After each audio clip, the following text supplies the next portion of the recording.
In today's video, I'm going to teach you how to add a column in Airtable. We'll walk through this step by step so that by the end, you'll know exactly how to create a new column, choose the right type for it, and name it properly so your base stays organized and easy to use. First, open your browser and go to the Airtable website. If you're not already logged in, sign into your account so you can access your workspaces. Once you're logged in, you'll land on your Airtable dashboard. This is the main hub where you can see all of your bases, usually grouped by workspace. Take a moment to locate the base where you want to add a new column. Next, click on the base you want to work with. This opens the base and shows you one of its tables, a bit like a spreadsheet with rows and columns.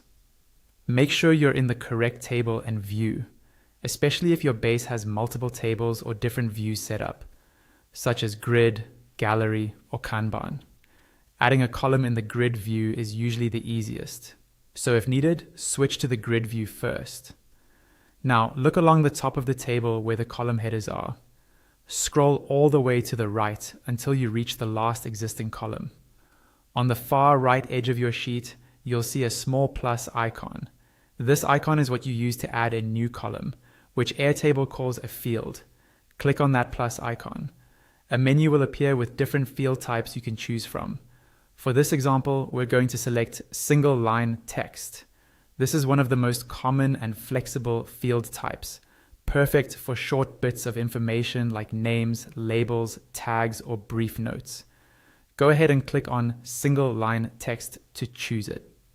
After that, a small panel or pop-up will appear where you can configure this new field.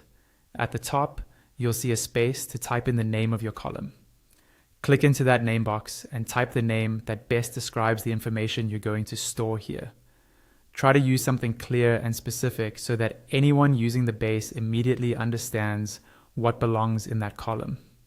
Once you're happy with the name and settings, look for the button that says Create Field. Click on Create Field to confirm. Airtable will now add your new column to the table, and you'll see it appear to the right of your existing